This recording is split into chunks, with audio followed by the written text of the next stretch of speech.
What's up, guys? This is Squid Reviews again. This is not actually Squid Reviews.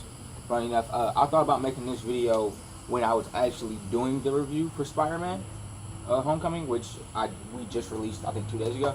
So go and check that out. Show your love over there. I really appreciate it. But when I was doing Spider-Man Homecoming, and I watched a couple videos before I did it, and then I read some stuff or whatever, and then I also noticed it while I watched the movie, is that at least the high school cast is pretty racially diverse, right? And I think Spider-Man Homecoming, I think the directors and stuff, I think John Watts is the director, I think all the directors, they did it really intelligently by putting him in, him being in Queens, because honestly, I don't remember originally where Spider-Man is from. If one of y'all do, put it in the comments, because I didn't look that up before this video, because the video really is not about that. But, him recently being set in Queens, him being in Queens in this movie makes a lot of sense, because as most people from Queens can tell you, I'm not from Queens at all. I don't live even close. I live in South Carolina. And most people could tell you, Queens is pretty racially diverse, as of most of New York and most of its boroughs are. So, like, the school he went to was pretty racially diverse, showed that. His best friend was Asian. The girl that he had a crush on is half black, half white. Zendaya in the movie. Oh, spoiler alert, by the way. Spoiler alert. If y'all didn't watch the movie, but Zendaya's in the movie. She's she's Mary Jane, and that's technically blackwashing. So, but technically that don't exist, right? But, like, so I don't know. So this video, and I noticed that in this movie, Flash, he's an Indian kid, an asshole, but he's an Indian kid still. But I noticed that me watching this, and then they had some social justice moment where justice moments where Zendaya is like, I'm not really going to celebrate. When they were at the Washington Monument, Zendaya was like, I'm not really going to celebrate something that was built by slaves, blah blah, and things like that. Totally understand, like things like that, and they kind of like slipped in some things or whatever. And then the whole movie, it's basically, I don't know exactly what happened to the Vulture, but Vulture couldn't support his family without him building this gigantic piece of technology and stealing from a massive company as Damage Pro. So there has to be something in there about why he couldn't support his family. So unless I missed it, but unless I missed it, because I did miss like the first couple minutes of the movie because me and my friends were running late. But still, which I'm pretty sure I didn't miss it. But like kind of brings me like to basically kind of like briefly talk about, and I noticed that in this movie I wasn't bothered by any of the color changes, by the diversity in the cast. And I wasn't bothered by that, which I wouldn't be bothered by that in the first place. The only thing that I think I would be bothered by was that Zendaya was changed from a white redhead girl to a black Zendaya. Not Zendaya, MJ was changed from a white redheaded girl to a black girl. And then the reason why I historically thought I would be slightly bothered by that is because I remember in Fantastic Four, the new one, Michael B. Jordan was the Human Torch, whatever, right? And then, like, I'm a continuity guy, right? All day I'm a continuity guy. So, because it was rumors at one time that even Andrew Garfield was trying to make Spider-Man gay for his Amazing Spider-Man movies, at one point. And my whole thing is just like, don't make him gay. Peter Parker's never been gay, don't make him gay. Something like that. Cool. And I kind of want to talk about potentially the reason why I wasn't bothered. Potentially the reason why I wasn't bothered by that. Why I wasn't bothered by Zendaya, MJ being black, and why I was bothered by Michael B. Jordan, Johnny Storm being black in the old one, the newer movie, and then potentially this racial diversity and then diversity in comics in general. Starting, the reason why I think I wasn't bothered by the Homecoming Spider-Man is potentially a couple reasons. The reason why I'm leaning towards is that they did everything really, really good and really, really clean, right? They did everything nicely and they did it really clean, and it kind of just worked well, right? It's just like, it wasn't like they were reaching for anything. It was like, it was literally like, it just worked out that way. It worked out really good. Everybody fits their characters. Everybody played a good role. Nobody sticks out. It's not like you're just throwing a random person in a movie. It's not this that one random black guy that works at an office for affirmative action. It's not that. It's just that it is fitting. Like it was. She wasn't. I feel like because she wasn't just the only black girl in the movie. That there was two black girls. There was an African dude there. There was an Asian chick there. It was so diverse that I feel like it just this in this Spider-Man world, Mary Jane's black and it's cool, right? And I and it really didn't bother me. And it like did everything really really clean. Like everything was really clean. The whole social justice warrior thing was really clean. Cool, whatever. But I think in the Fantastic Four movie, which again I only watched very little few pieces of it because I mean again it wasn't good, so I don't know what to tell you. So it wasn't a great movie. But I think I feel like Michael B. Jordan's character stood out. I feel like I don't know exactly what the decisions behind the reaching or casting, but I know a lot of people were basically like up in it. It was like it was two sides to it. It was people that were shouting that Michael B. Jordan was black. I mean Johnny Storm was black and Johnny Storm was white. And the simple fact of the matter is that like, fundamentally it bothers me because don't make a character what the character was not. But I mean in all actuality, I mean it wasn't like a huge deal for me. It was like, oh, he's black. I mean, I feel like Johnny Storm should be white, but whatever. I mean, they're doing their thing, see how it works out. And it made the cool thing I did like about that is that they made Susan Storm adopted and not Michael B. Yeah, they made the father black also, and they made Susan Storm adopted. So I guess that's kind of the way they was like trying to like I guess potentially fix it or make it better, or whatever. And it's all cool. I mean, it kind of comes back to the whole Donald Glover, the whole Spider-Man can't be black thing. And they made Miles Morales, which I feel like I think I'm a bigger fan of why force a character to be black than just make a new character. I feel like I prefer that. I prefer that you make a new character. You know, I'm definitely when they made Miles Morales, I was ecstatic because if you force a character to be black, not force a character, but you make a character black, it wasn't you forcing it. And I feel like that's like the main thing that bothers me is that you feel like you're forcing it because. If you're forcing the racial diversity in something, it doesn't seem natural, and then if it doesn't seem natural, then I feel like it doesn't matter to them. Like that's like the whole thing. It's like you're forcing it. If you force something, then it doesn't mean as much as if you genuinely came up with the idea. You know, like Miles Morales is a dope character, and he's an amazing character, and he's one of my favorite Marvel characters, as is Static Shock, which is Static Shock. If you look at how he was made, Static Shock is basically a black Spider-Man. Like the powers, he's basically what if a black guy got superpowers? What if a black teenager got superpowers in a predominantly black neighborhood that is littered with the problems of a lot of predominantly black neighborhoods around America, especially high urbanized ones, drugs and violence and things like that. And my whole thing is just like. But Dwayne McDuffie, I'm talking about a lot of stuff, but Dwayne McDuffie, if y'all don't know, Dwayne McDuffie, he made Milestone Comics. Milestone Comics was a comic book corporation that made Static Shock being the big one, Icon and Rocket, I think Hardware was his name, made a few of those. They also made a couple other things in there, and they all, and then their Static Shock they made Static was then made into a TV show later on down the road after the company went bankrupt and stuff, and then he also worked on Ben 10. He worked on Justice League Unlimited. He did All-Star Superman. He wrote, I think he was over Damage Control comics or whatever. He was doing that. But Dwayne McDuffie said, after they made Static Shock, there was, I think it was after the show, there was like black kids showing up, dressed as Static. And Dwayne McDuffie said, well, that's cool, but I'm not really truly going to be happy until a white guy shows up to say. Saying that if a white person literally ignores the race of the character and still feels that connection with the character, even if the color is different, then that's a real win. And I mean that's a real win. So I mean I guess it's necessarily to the point where maybe it's a society thing that maybe we shouldn't care what a character's color is, or maybe But again, I feel like everybody is trying to I feel like everybody kind of wants something like organic. Miles Morales came from the spirit that Donald Glover, the whole Donald for Spider-Man thing. He came from that energy spirit, and I feel like a character, and I feel but you think about it, almost all black characters were made purposely. It wasn't like when they made Superman, when Superman the first technical superhero ever made, when they made Superman, the creators weren't thinking, oh, that make this white, this white Caucasian male. No, they were thinking, let's make a man blah blah. Because at that time, it'd be ludicrous to make a black character. So almost every black character ever made, originally and recently, which I'm about to get into. Oh no, not just black, but any multicultural character was thought about.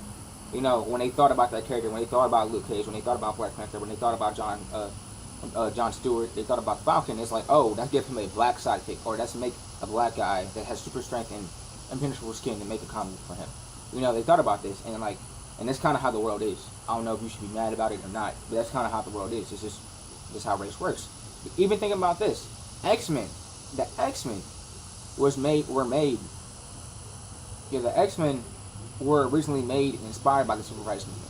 The mutants were basically a kind of like call out for basically call out like a support for black people. That's why you have because the X-Men came out around the civil rights time, and Professor X is basically a stand-in for Martin Luther King, and Magneto is basically a stand-in for Malcolm X. You feel me? So, but have you noticed the original X-Men universe for many years? There wasn't a black character. I think the first black character was Storm. I might be wrong on that. Correct me if you can. The first black character might have been Storm, and I think the first Native American character and Japanese character might have came with the same issue Storm came with, and I think that was like in the either mid 70s or late 70s or 80s. I'm not even exactly sure when that happened. But none of the original characters for X-Men were black, but it was based off of what black people's lives in the world. So kind of shows you how America has changed. And then if you look at recently, Miss Marvel is I think she's a Pakistani Muslim girl, right? Miss Marvel is a Pakistani Muslim girl. Tony Stark has a black chick at running his armor. Tony Stark has a black chick running, not running his armor, but as his apprentice or whatever. Thor's a woman now, because if we talk about minorities, let's talk about minorities. Technically speaking, women are technically considered minorities. She's a woman, white woman, but woman, all the same. What else? Falcon has taken up the mantle of Captain America, a black male, one of the first black male created comic books. I know for a fact I missed something. Luke Cage and Jessica Jones got married recently in comics. That's pretty cool. That's pretty cool. And what else? I'm missing one more. North Star, the first gay character to get married in comics. That happened a couple years ago. He's part of the X-Men. I think he's part of the Delta Force. He's part of a Canadian team and stuff like that. But the whole thing about it is the question is, are these things being made to basically put black people's stamp in, not black people, but just minorities stamp on things, make things important, make it bigger, make things important. But I feel like the comic book industry has definitely paved way, especially Marvel in general, has paved way. Not paved way, but they definitely started, they basically started forcing situations, putting gay characters in, putting more black characters in, putting things like that, putting more diversity in it, and forcing it then and now. And DC has followed suit right behind them. And yeah, it's dope. It's 100% dope that these characters aren't in there because, it gives black kids like myself, black kids around the world, and just minority kids. I keep saying black, my fault, but minority children, kids, kids of all colors, women, giving them people to look up to. That's why people love about the Wonder Woman movie. Again, she wasn't the first badass ever, but she is the first female superhero, and this is the first female superhero movie. Captain Marvel is following her up, but still, it gave people something to look up to. And a lot of people said it's cultural diversity growing in comics, and I'm gonna give you the simple answer. Technically speaking, no, it's not. I feel like it's not at all. I feel like nothing's technically growing in comics. If people are getting a disdain for comics because of cultural diversity, then either one is plain racist, or two. I feel like people are getting this disdain because it feels forced. Like I brought up before, that some things feel forced. I feel like all these things stand out. Severely, whatever. The Falcon thing wasn't that big of a deal because Falcon was with Cap forever. That thing wasn't that big of a deal. Nothing really is that big of a deal. But I'm just saying some people do just, oh, it's this Muslim girl doing this, blah, blah, and the Islamophobia that's going on around America. So, Yeah, like so, like people like probably I don't know if people are mad about that, but it's, it's pretty crazy. But I think I mean, what on the good side of things, on the silver lining side of things, I know this my whole conversation is all over the place, but because I'm not really here to like prove a point, I'm just discussing things. But on look at Star Wars. You feel me? Look at Star Wars. Star Wars is Star Wars only had historically two black characters in the whole thing. No, three black characters now. John Bodega was the newest one, Samuel L. Jackson, and then can't even remember his name. But I know Don Glover is playing a younger version of him. Lando Calrissian, my fault, which is Billy G. Williams. Yeah. So, yeah, like they're like the only three black characters in Star Wars. Like in like the movies or whatever. Lord of the Rings had no black actors in it. And Lord of the Rings was like a really big thing and people really love it or whatever. So I mean like yeah, it's gonna be cool to look in 20 years from now when people are doing when The Force Awakens is a classic movie. You feel me? When The Force Awakens is 100% a classic movie and you have people dressing up as John Bodega as Finn. That's gonna be cool. All colors and all races. But I don't even all colors and all races. But I don't even really know what it is. I feel like a lot of it's forced. I feel like they're throwing diversity in every nook and cranny. I don't know if they're doing it to basically. I don't know if they're doing like the whole thing. I don't know if it's coming from a genuine place. I don't know if it's coming from a sales point of view because the sales matter. Or or I don't know if it's coming from people who really are like, hey yo, we need to get this thing in. We need to show support for the Spanish community, the African community, the Muslim community, the gay community. We need to support for these people, or is it a whatever thing? Because sometimes it does feel forced. Sometimes the game is big, but you got look at things like this. Spawn, people saying Black Panther is the first black superhero movie. Nah, it's gonna be like the first black superhero movie where almost the whole cast is black. But Spawn is black. The character of Spawn is a black man. A lot of crazy shit happened with that. Blade, remember that? Wesley Snipes, that's a black movie also. I'm pretty sure Disney had a black movie called Up and Away. There's been black superheroes that haven't had movies before. Luke Cage just dropped, and that's a lot of black things right there. I mean, Joshua Jones, that represents women right there. Danny Rand is kind of like the Iron Fist was made when Kung Fu was cool, so yeah, it kind of capitalized on that, and I guess Daredevil speaks for disabled individuals, so I guess disabled individual can feel like there's diversity all through Marvel comic books and comics in general. So I can't say that all of it's about the money. I feel like a lot of it is people genuinely saying, okay, we need this representation. I feel like some people, and I feel like some people just don't want to talk about it. White and black in all colors. I feel like I feel like some people just don't want to talk about the problems that America and the world have dealt with and is dealing with. So I feel like that maybe may be a negative connotation. And my whole thing about it is we get mad over Ghost in the Shell. Over Ghost in the Shell for whitewashing because my homie's supposed to be Japanese. We get mad over Guys of Egypt because all of them at the light is supposed to be light skinned. Guys of Egypt, you get mad about all these things, but when something like Michael B. Jordan happened, people. There was anger. I'm not gonna lie. Again, there were anger. There was anger with that too. But we gotta get mad at all of it. I feel like if you want a black Johnny Storm, you want a black Human Torch, then put a black Human Torch in comics. Which again, Marvel's not gonna do. You know why? Because anything that Marvel owns, that Sony owns the film rights to, Marvel's been, if you have not noticed, has been making it not important. So Fantastic Four is becoming weaker and weaker and weaker. They put them in certain situations because they were a major part of Battleworld, but they're becoming weaker for the most part. Wolverine died, even though they made another Wolverine. They're changing things up. They're taking things from the normal of Fantastic Four and X-Men. Anything they don't own. The only character they didn't really do it with was Spider-Man. Because Spider-Man makes them way too much money. So they couldn't do that with that. And plus, they just basically strong-armed their way into a joint deal with Sony. But, I don't know. I feel like it's a combination of money and a combination of people actually really giving a fuck. You feel me? And people actually really caring about, the problems that's happening in America. Actually really doing things. Actually really trying to do something.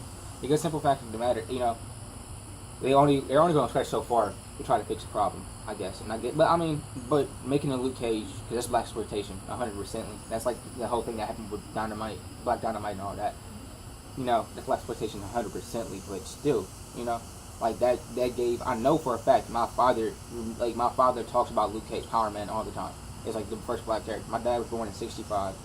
I think Luke Cage came out in either '71 or '76. I do not remember, but he was old enough. He was, he was old.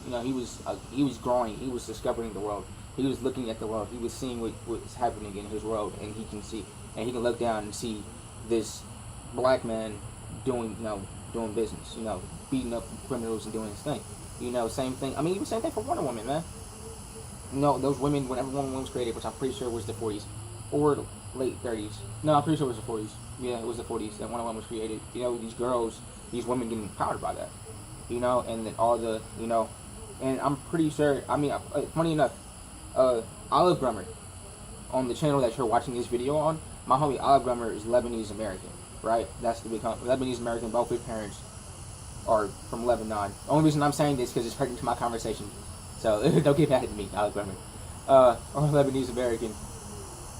And they move, he's from Michigan, which is, if any Lebanese person or any person from knows, there's a huge Lebanese population in Michigan, especially around the area of Detroit and Dearborn. Did y'all know Simon Bass, one of the new Green Lanterns, Lebanese American from Dearborn?